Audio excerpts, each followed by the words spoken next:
प्रभु जी और एक बार तेरे चरणों में आते, तू हम सबको संभाल कर रखा। आशीष दिया प्रभु जी, तेरे अनुग्रह का हमारे लिए काफी था।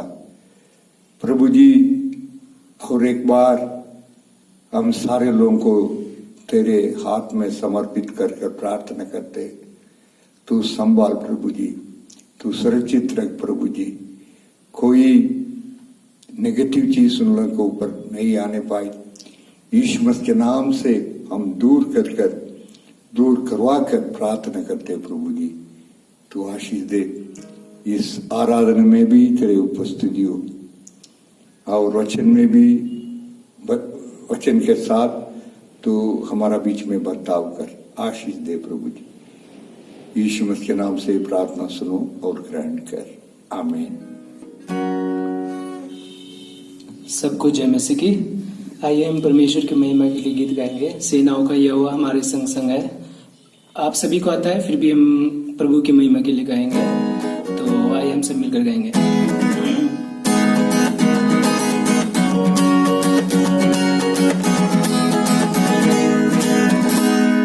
सेनाओं का यहोवा हमारे संग संग है, लाखों का परमेश्वर हमारा ऊंचा गढ़ है। सेनाओं का यहोवा हमारे संग संग है, लाखों का परमेश्वर हमारा ऊंचा गढ़ है।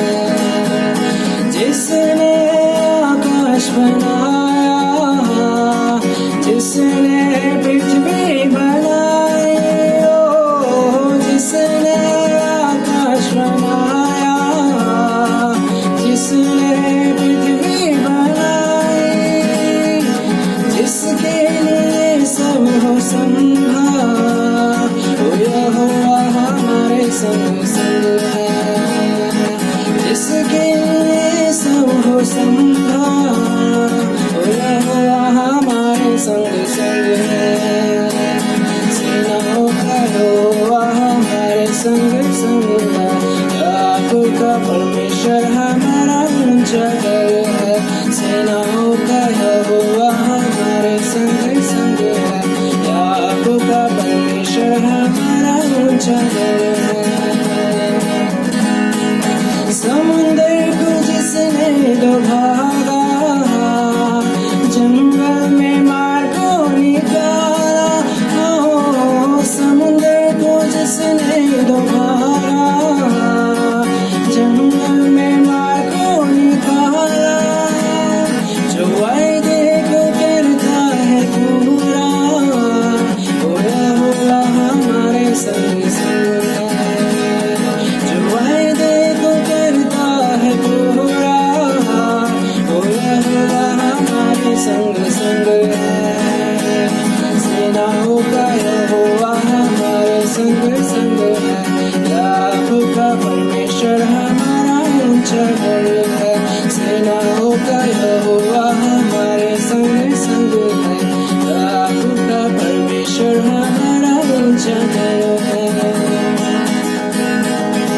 राज को जिसने जिलाया, जगह को जिसने बचाया, राज को जिसने जिलाया, जगह को जिसने बचाया, वो सर्वशक्तिमान प्रभु है, वो यहोवा हमारे संग संग है।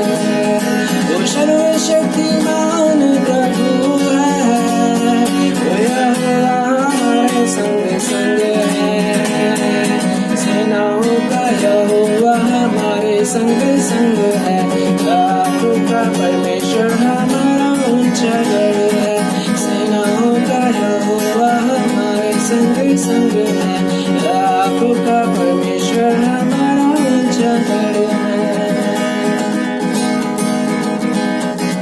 वो सेनाओं का यहोवा जिसने आकाश और पृथ्वी को बनाया, जो समुद्र को दो भागों में बांटता है, लाजर को जिसने जिलाया, वही परमेश्वर आज हमारे साथ भी है। हम ये नहीं समझे कि वो परमेश्वर सिर्फ पुरानी नियम में था, वही परमेश्वर आज भी है, जो था, जो है और जो होने वाला है, जो है, जो होगा, जो कभी बदलता नहीं है, वो परमेश्वर हमारे साथ हमेशा है। एक और बार कहेंगे, जो वायदे को करता है पूरा। समुंदर को जिसने दबाया, जंगल में मार को निकाला, समुंदर को जिसने दबाया, जंगल में मार को निकाला, जो वायदे को करता है पूरा, होया होगा हमारे संग संग, जो वायदे को करता है पूरा, होया होगा हमारे संग संग है। सेनाओं का यहोवा हमारे संग संग है, याकूब का परमेश्वर हमारा ऊंचा गढ़ है। सेनाओं का यहोवा हमारे संग संग है, याकूब का परमेश्वर हमारा ऊंचा गढ़ है। परमेश्वर, हम आपका धन्यवाद करते हैं कि आज भी आप हमारे साथ हैं परमेश्वर प्रभु। आप वही परमेश्वर है प्रभु जिसने समुद्र के 2 भागों में बांटा, जंगल में मार्ग को निकाला। आज भी तू वही परमेश्वर प्रभु। आज संसार में बहुत कुछ हो रहा है परमेश्वर प्रभु, लेकिन हम विश्वास करते हैं परमेश्वर कि आप उन परिस्थितियों को परमेश्वर प्रभु, उन परिस्थितियों में भी आप मार्ग बनाएंगे परमेश्वर प्रभु। जैसे इजरायलियों के लिए परमेश्वर आपने रास्ता बनाया, उस समुद्र को 2 भागों में बांटा परमेश्वर। आज भी हमारी मुसीबतों में प्रभु रास्ता बनाने वाले आप ही है। हमें लगेगा परमेश्वर कि ये बहुत बड़ी मुसीबत, हम कैसे जाएंगे, लेकिन आप वो आश्चर्य करने वाले परमेश्वर प्रभु। परमेश्वर, सारे विश्वासियों के जीवन में भी कुछ परेशानियां हो रही होगी, लेकिन आप जानते हैं सब कुछ। उन परेशानियों में भी परमेश्वर प्रभु, उन दुखों में, परिस्थितियों में भी परमेश्वर प्रभु आप मार्ग दिखाने वाले परमेश्वर है। सबको मार्ग दिखाइए, उनके राह प्रभु, उनको अपनी राहों में चलाइए परमेश्वर प्रभु, और हमें भी अपनी राहों में चलाइए, एक आज्ञाकारी बच्चे बनकर आपके लिए जी सकें। इस समय को हर एक जन को आपके हाथ में सौंपते हैं, सभी विश्वासियों को, और जो भी वचन है उससे बातचीत कीजिए। सभी को आपके हाथ में सौंपते हुए प्रार्थना प्रभु यीशु मसीह के नाम से मांगते हैं, आमीन। प्रभु यीशु मसीह के नाम से आप सबको मैं नमस्कार करता हूं, और परमेश्वर के नाम की स्तुति प्रशंसा होने पाए। इस सवेरे के वक्त में अभी तक आराधना के द्वारा, गीतों के माध्यम से परमेश्वर को महिमा करने के लिए प्रभु ने एक सुंदर मौका दिया। आइए आगे कुछ देर तक परमेश्वर के वचन को हम लोग अध्ययन करेंगे। 1 मिनट जहां आप बैठे हैं वहां अपने आंखों को बंद कर कर आप परमेश्वर की ओर अपने ध्यान को लगा दीजिए। स्वर्गीय पिता, इस सवेरे के वक्त में तेरे वचन को अध्ययन करने के समय हमारे आंखों को खोलिए, ताकि हम उन सच्चाई को देख सकते हैं। अपने दिलों को खोलिए ताकि उन सच्चाइयों को हम समझ सकें।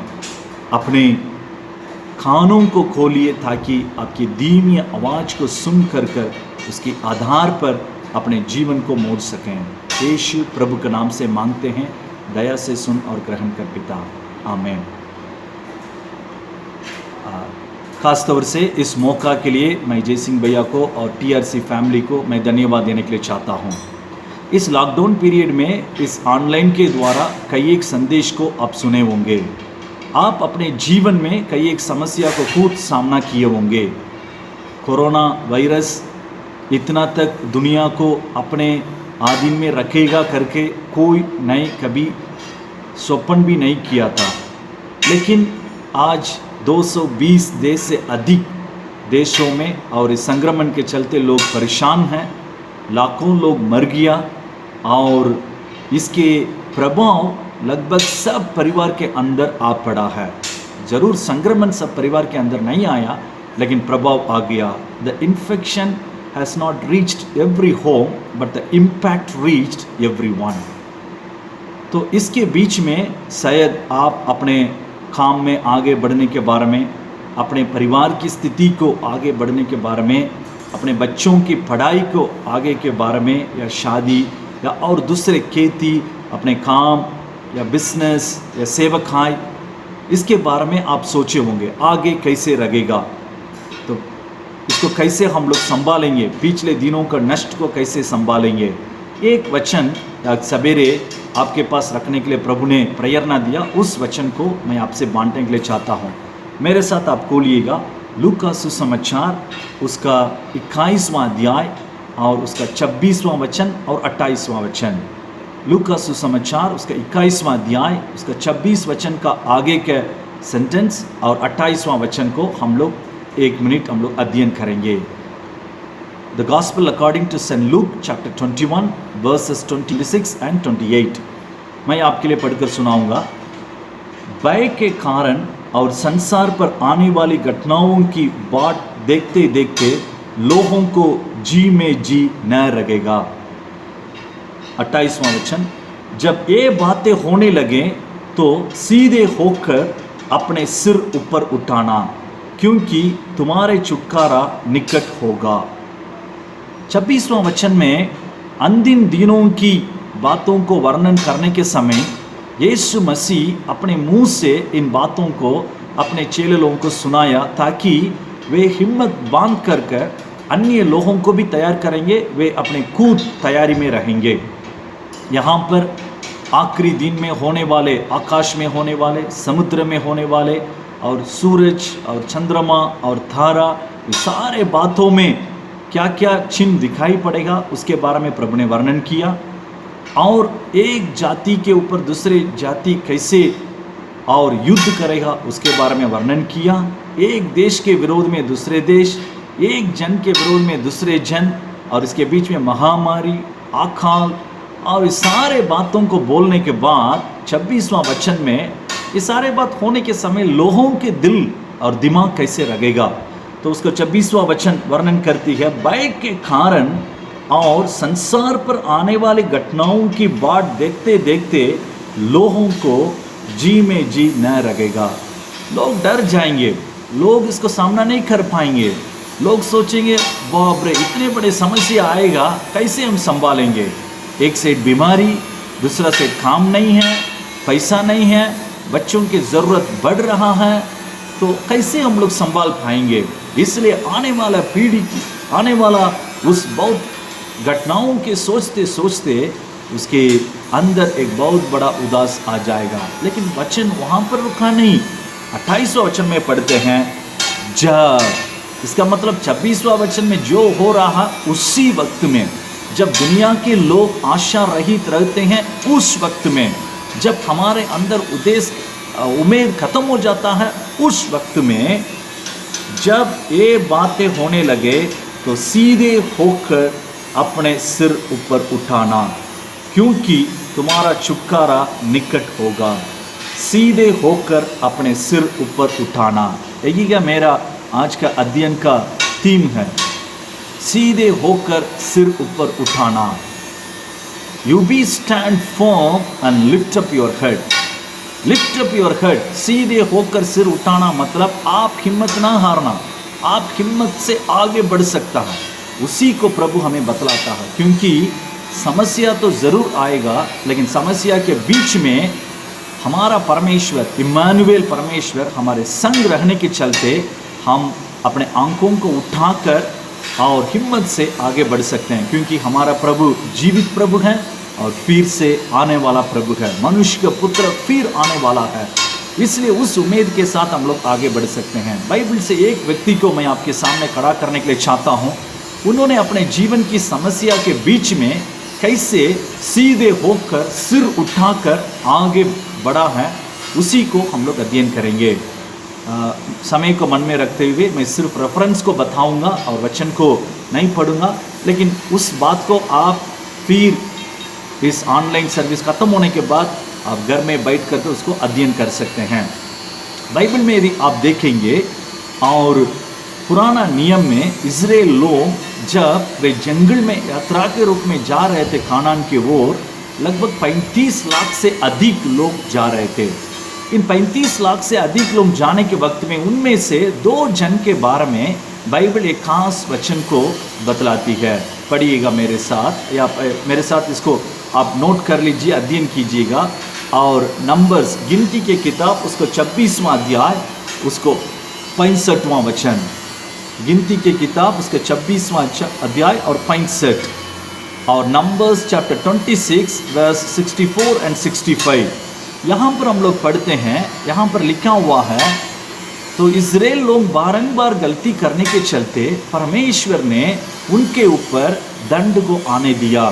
तब आखिरी में मूसा से उन्होंने कहा, और मिस्र देश से कितने लोग निकल गए हैं, तो उन्हीं में से सिर्फ 2 जन, मात्र 2 जन और कानान देश में आगे तक जाएंगे। वो कभी उदास होने के लिए उनको मौका नहीं मिलेगा और वे उस आशीष को अपनाएंगे, बाकी सब लोग उसमें मर जाएंगे। और उस समय ऐसे वचन बतलाती है, यपुने के बेटा कालेब और नून की बेटा यहोशू, ये दोनों को प्रभु विशेष तौर से अप्रिशिएट करता है। कारण क्या है? 35 लाख लोगों में क्या सिर्फ 2 ही लोग था तो आगे जाने लायक? इसका मतलब क्या है?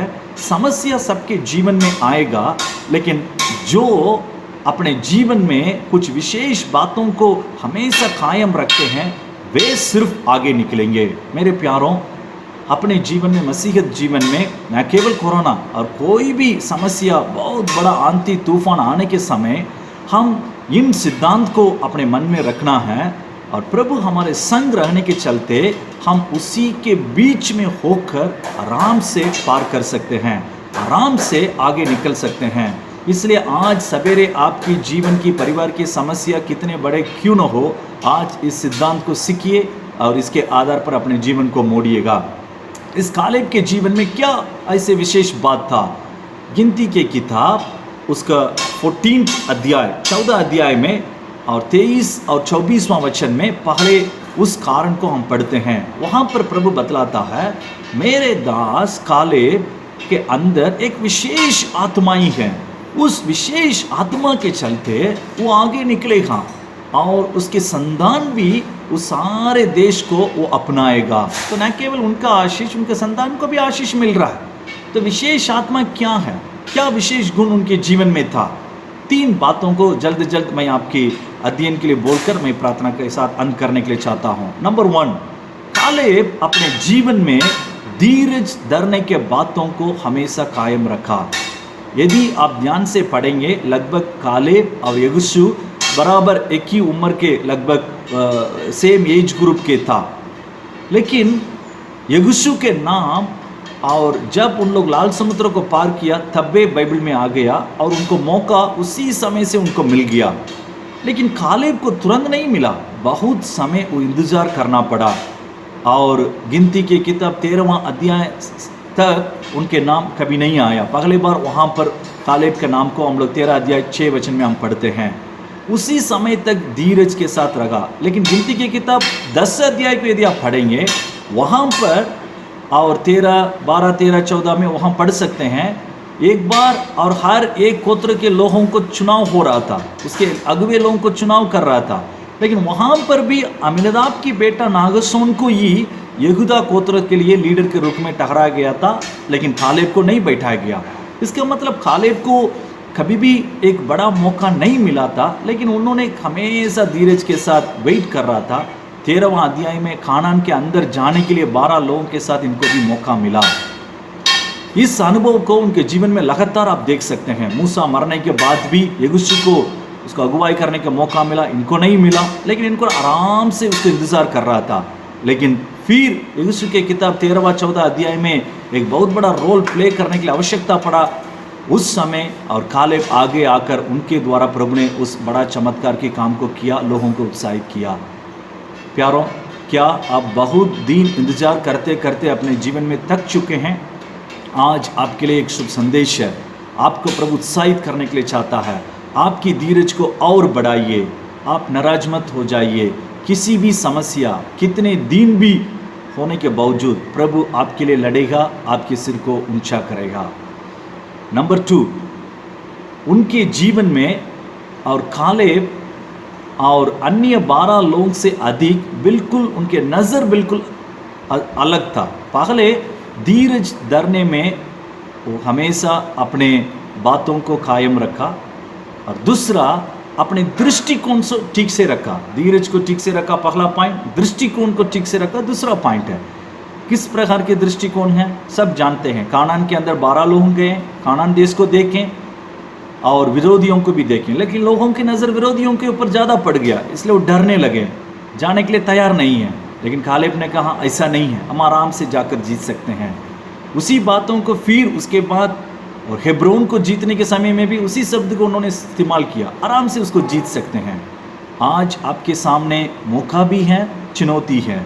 आप जिस चीज़ को ज़्यादा देख रहे हैं, परमेश्वर दोनों को हमारे सामने रखता है ताकि हमारा दृष्टिकोण उनके दृष्टिकोण के समान रहेगा, ताकि हम चुनौती को भी और मौका के रूप में परिवर्तित करेंगे। तीसरा और आखिरी, और न केवल वो अपने जीवन में धीरज धरा और न केवल अपने दृष्टिकोण से ठीक से रखा, तीसरा और आखिरी अपने संतानों को भी दृढ़ किया, सही तौर से उन्होंने खड़ा किया।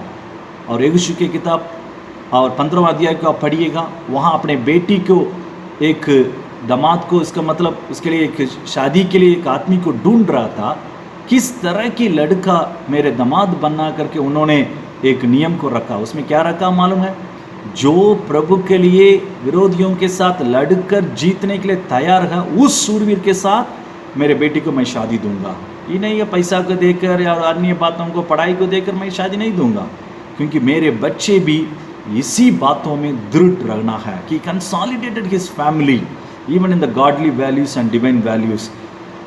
तो धीरज के साथ रखा, दृष्टिकोण ठीक रखा, अपने बच्चों को दृढ़ किया। ये तीनों बातों को आप भी कीजिए, आप भी अपने सिर उठाकर परमेश्वर के साथ हिम्मत के साथ आगे बढ़ सकते हैं।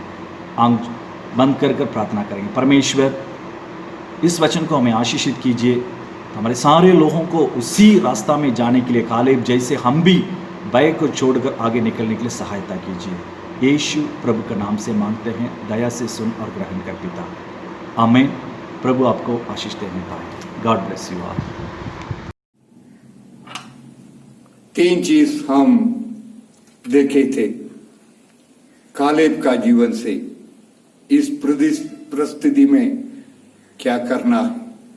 कालेब धीरज रहा, कोई उनको एक इम्पोर्टेंस नहीं दिया था, तो भी अपना रास्ता में वो धीरज रहा। ठीक समय पर परमेश्वर उनको ऊंचा किया है। आज आप सोचे होंगे मैं बहुत छोटा, कोई मुझको कोई मान्यता नहीं दे रहे, कोई बात नहीं। अगर आप परमेश्वर का अंदर, परमेश्वर का बात को ईमानदार से करते हुए कर आने में एक दिन ऊंचा करने वाला परमेश्वर। दूसरा देखे, कालेब का दृष्टि अलग था।